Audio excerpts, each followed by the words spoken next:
bem? Sejam todos muito bem-vindos, bem-vindas a mais uma edição do JBR News, o nosso podcast, uma parceria entre o grupo Imagem e Credibilidade e o Jornal de Brasília, aliás, nosso grande parceiro.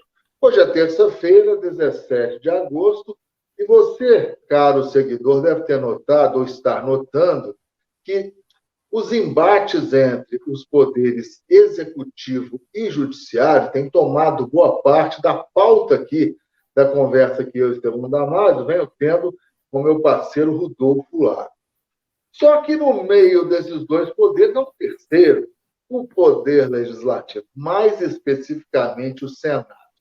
Rodolfo Lara, bastou o presidente Jair Bolsonaro ameaçar mandar ao Senado pedido para que abra um processo de impeachment contra dois ministros do Supremo, os ministros Luiz Roberto Barroso e Alexandre de Moraes, para que o Senado já desse o troco. Estão cozinhando o nome do André Mendonça, escolhido por Bolsonaro para ocupar o cargo do ministro Marco Aurélio lá no Supremo. Que história é essa?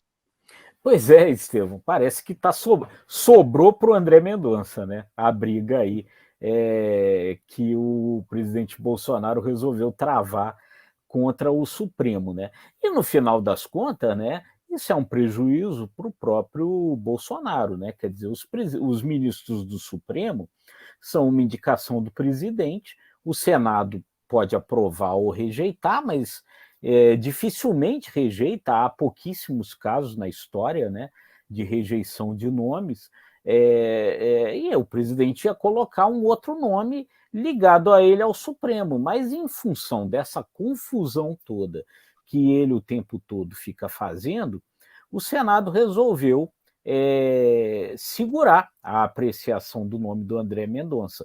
O presidente da Comissão de Constituição e Justiça, que é o ex-presidente do Senado, Davi Alcolumbre, já está falando que isso daí só vai ser apreciado quando a situação serenar. Quer dizer, então o presidente fica insistindo, hoje ele voltou a falar nisso numa entrevista para uma rádio, que ele vai pedir ao Senado o impeachment do Alexandre de Moraes e o Luiz Roberto Barroso, e aí o Senado disse assim, olha, nesse clima nós não vamos apreciar o nome do André Mendonça para o Supremo fica com a vaga aberta e o presidente fica com um ministro a menos lá, aliado dele. É o preço que ele paga.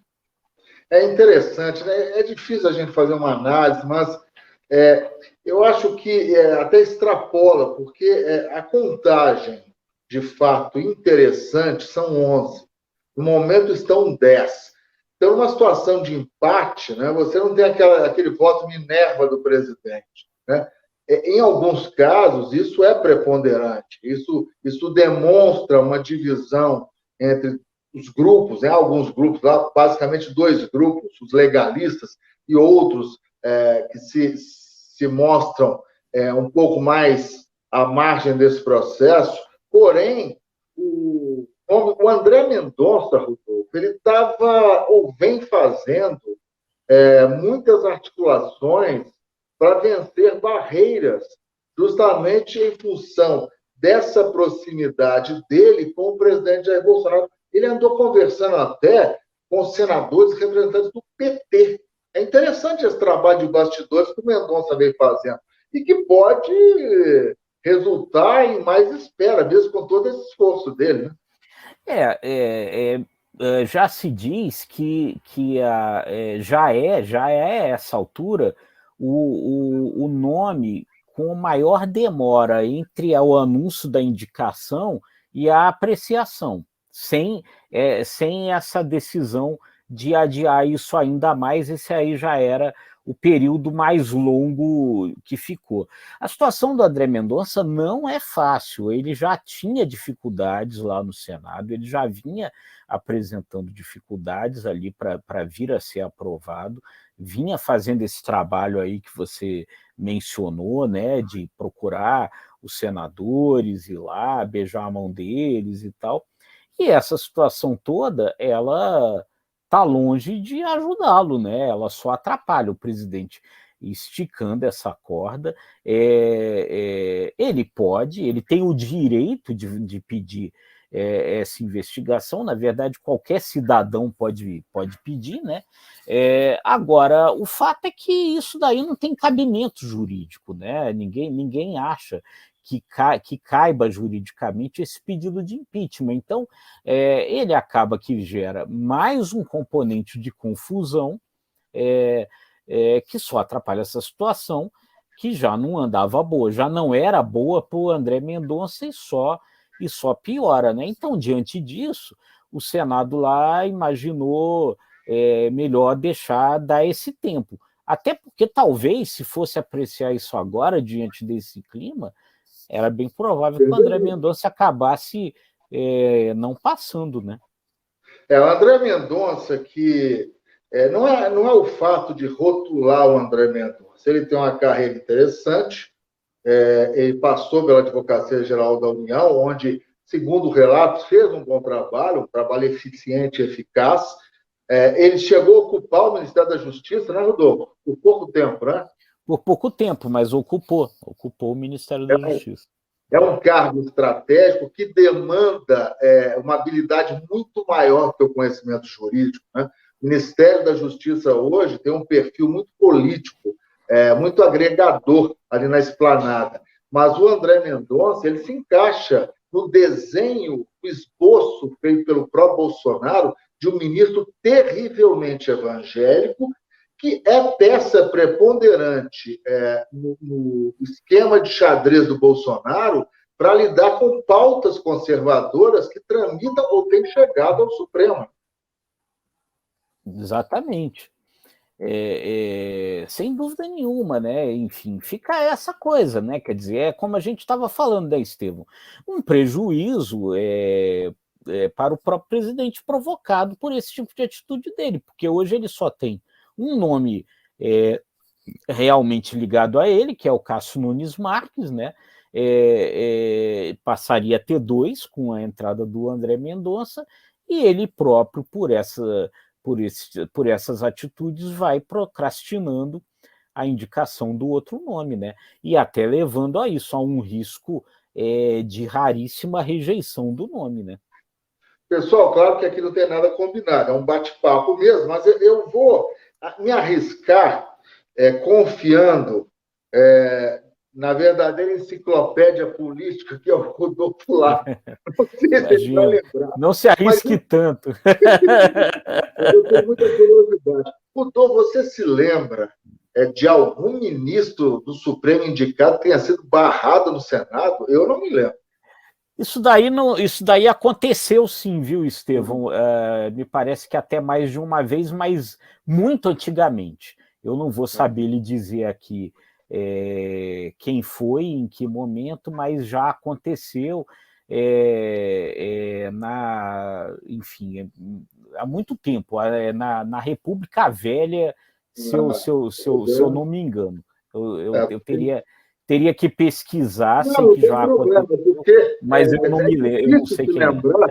Porque, gente, é exceção da exceção. É uma saia justa para o presidente da República que está no poder, mas daquelas enormes. É uma tremenda saia justa, né? E você coloca no limbo um nome que tem, de repente, uma boa bagagem jurídica. Imagina o André Mendonça, o constrangimento dele ser rejeitado, do nome dele ser rejeitado. Exatamente. Pois sem dúvida nenhuma. É sem dúvida um problema grave, sério, muito ruim para a reputação dele, e que daí, no caso, se vier a acontecer, será menos por culpa do próprio André Mendonça e mais por culpa do presidente e desse ambiente que ele gera, né? Dessa situação que ele gera. Agora, de qualquer jeito, também eu imagino, Estevão, que fica uma situação ruim para o próprio André Mendonça a essa altura, ele chegar ao Supremo nesse clima, esses que vão ser os colegas dele, né? As pessoas com quem ele vai ter que passar a conviver. Não é um negócio, é uma saia justa danada, né? Rodolfo, já que não teremos a acariação, que coisa, eu apostava nessa acariação, não teremos mais.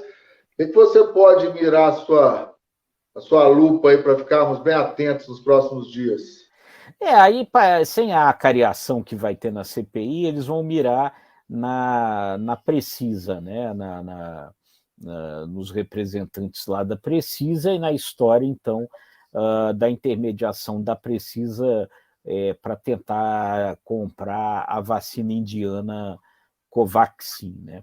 Hoje a gente teve aí um depoimento, né? O depoimento do auditor do TCU, Alexandre, né?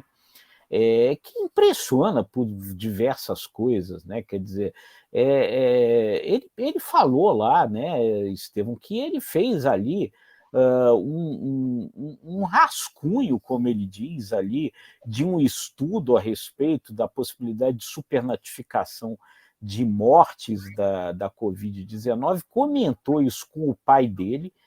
E esse estudo, Estevão, virou um documento oficial do TCU. Colocaram o nome do Tribunal Superior, o nome do Tribunal de Contas da União em cima. O presidente falou sobre isso no cercadinho do Alvorada, como se fosse um documento oficial do TCU.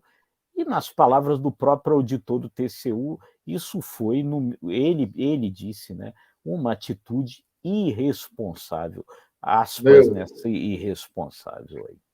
Pois é, Rodolfo, eu concordo com as suas projeções, suas análises, e com elas a gente vai fechando mais desse JBR News. Você já sabe, esses outros conteúdos estão no site do Jornal de Brasília, nosso parceiro, .com.br, e nas redes sociais do imagemcredibilidade.com. Até amanhã, Rodolfo. Tchau, pessoal. Tchau, gente. Até amanhã. Um abraço. Tchau, tchau.